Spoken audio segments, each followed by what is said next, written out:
Saturday morning, live from New York City. Yep, that's where I am, because that's where my boss sends me, right here to Times Square. He wants me to find Superman.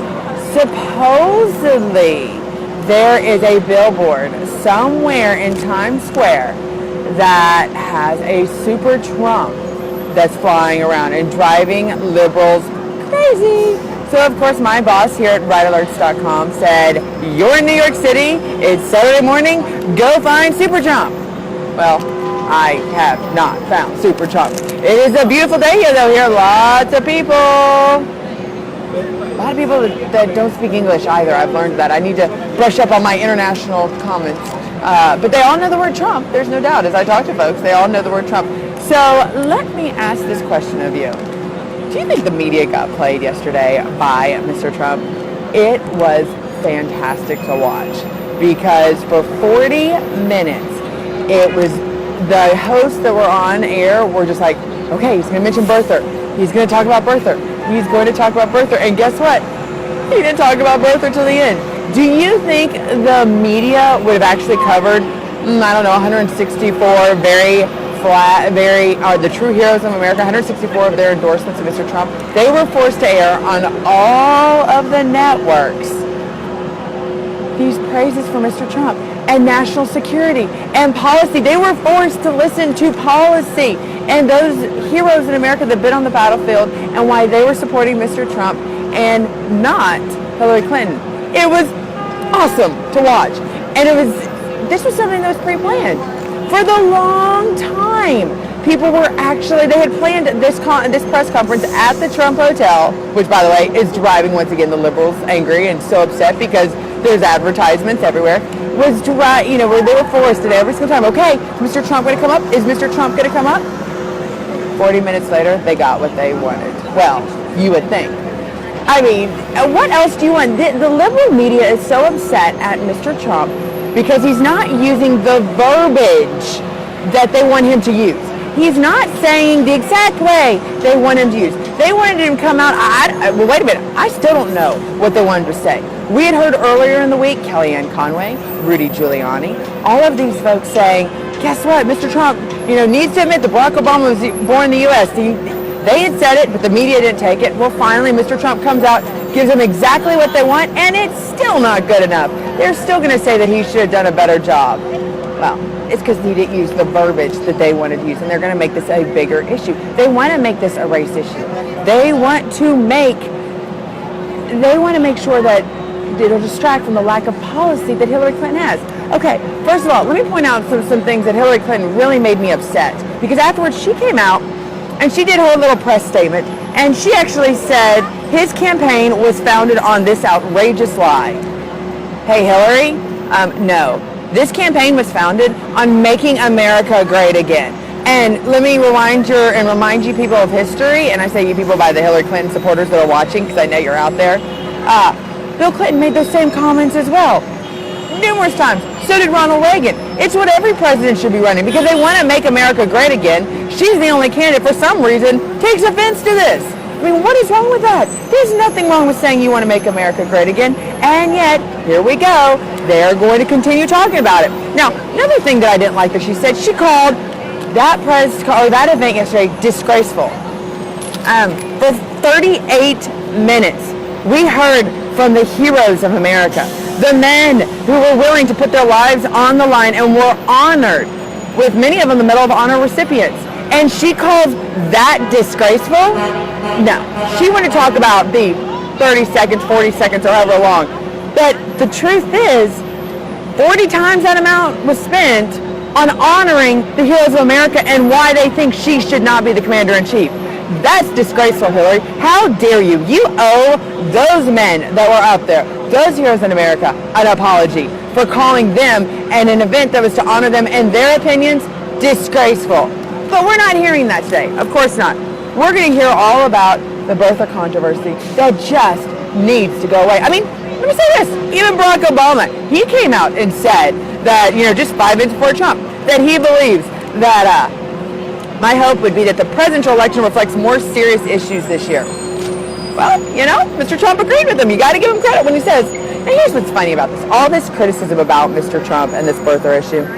I hate to remind folks, and maybe we've forgotten what our rights are as Americans anymore, but it's our right to question the president, and he has, and we do. It is our right to question the qualifiers, as we are told to, of what it's to be president. I mean, there's three things. One, you have to be 35, I think is the age. 35. You have to have resided in the United States for 14 years together. Oh, and you have to be a natural-born citizen. Now, the Constitution doesn't say what a natural-born citizen is, but those are the three things. And it is your and my right as Americans to question every person who wants to hold the office of President of the United States. We have the right to question senators, representatives, anybody, our mayors, our local dog catchers. We have that right. Men and women have died for hundreds of years to give us that right. Now, the liberal left might not like, because we know they're such a fan of constitutional rights, we've learned, they might not like the fact that Mr. Trump has that right. They might not like the fact that he was very aggressive in it and he had the resources to get his answer that he was looking for. But guess what? Mr. Trump had that right. Wasn't racist. It's a rights issue. We have that right. You don't like the right, liberals? Go change it in Congress. Good luck with that. You've gone after every other right that we have in America. Why don't you go after the right we have to make sure that a person who runs for office is qualified? Now, did you hear those liberals sitting in the back and going, questioning John McCain, that was, what would they say, anti-military, that was sexist because he's a man, questioning? No, you never heard the liberals. In fact, they were the ones leading the charge questioning John McCain. Donald Trump, as much as I love my Cruz folks, you question Ted Cruz. That is our right as a citizen to do. Regardless of whether or not it just actually, he does it the way that you want him to do it, it doesn't matter. That's not the narrative that he holds. So now you have the liberals, they're all upset, they're all angry right now because he didn't give the right answer. This is the problem. The liberal media and those liberals and the Hillary Clinton folks, they demand things. When he doesn't do it like they want to, they make an even bigger deal of it. You want to know why Mr. Trump's not releasing his taxes? Even if that audit was done, I would tell him don't release your taxes, because that's their last hope of a nuclear bomb that could blow up and distract from anything that the emails every week are continuing to show us. That's what they want to do.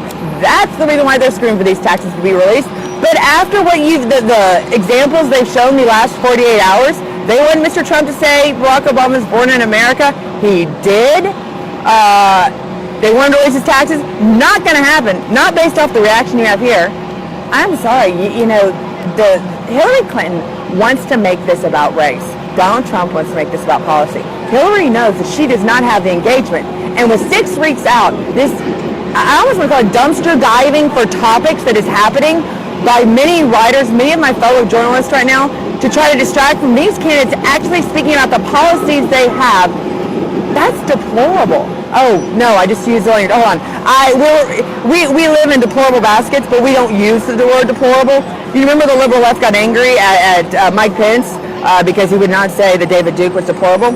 But he would say that he's disgusting, that they didn't like his view. He would use other words. But because he didn't use the exact word that the liberal left used, they've all of a sudden made him out to be a racist. Folks, we don't have to speak and talk like the liberal left tells us to. Okay, we as well have a First Amendment right. We have the freedom of speech. I know they refuse to admit that we have the freedom of speech. They want to do everything they can to demonize it, to shut us up. But guess what, folks? It goes both ways. If I'm here to protect your hate speech, the liberal left, then guess what? You've got to pick up with my deplorable speech. And I promise you, it's not filled with hate. It's filled with truth. And if the liberal left wants to take truth as being hateful, that's their problem, not mine. Scottie Hughes, Right Alerts, here in Times Square talking. Yeah, you can imagine how popular my opinion is, but guess what? Most people here don't speak English anyways. We have a great tourism business going on in New York City. Maybe the only business they've got on in New York City lately with their high taxes and their very progressive mayor. But stay tuned, rightalerts.com. I will be on all day today fighting the birther, fighting this issue about Donald Trump, how they're saying that he is encouraging violence against Hillary Clinton by saying the gun issue, by saying that he thinks that Hillary Clinton's Secret Service agents need to get rid of their guns. Okay, I can't leave without actually giving this conversation here. This is ridiculous. The fact that they think Donald Trump is encouraging violence, and he says that our supporters encourage violence. How absolutely nutty is that? Okay, Mr. Trump, maybe not my favorite choice of words. I don't encourage violence against anybody, especially that involves weapons. However, he is pointing out the hypocrisy of the Hillary Clinton camp right now. I mean, hello? She has a 10-foot wall built around her own compound to protect her family. She's had Secret Service agents with guns for the last, 10, 15 years surrounding her. So why does she want to take away that right from you and I? No, liberals claim today. She loves the Second Amendment. This gun clinger, Bible clinger right here, says that when a woman says she's going to appoint judges that's going to repeal the Heller Amendment, guess what? That's gutting the Second Amendment. You might love the Second Amendment in name only. I actually like what it represents. Folks, this is desperate on their side as to what the attacks they're throwing. And I almost feel like we're in this hate game. See what other side they can make look more hateful. Hillary Clinton's numbers dropped because she was exposed for calling us deplorable. Her numbers dropped because the crowd in that room clapped and cheered when she used things like racist and bigot and homophobic. Those guys joked at that. They laughed at that. They cheered at that comment. And then the rest of America saw that. The people in Ohio saw that. The people in Nevada, the good, hardworking people in Michigan, they saw how the real true spirit of the liberal left and how hateful they are in many cases and why they try to demonize us. I can guarantee if someone was really all of those horrible things and was announced on the stage, I don't think a Trump rally would be cheering for it. I know the grassroots. I know those things are very much horrible, horrible things that exist in America today, and we would not be cheering somebody that was making a joke out of it. It's no joke. 6 weeks, the desperation continues. RiotAlerts.com. Thanks for watching. Have a great Saturday. And I'm going to keep looking for this Super Trump ad. I mean, my boss might fire me if I don't find a Super Trump billboard. Talk to you later.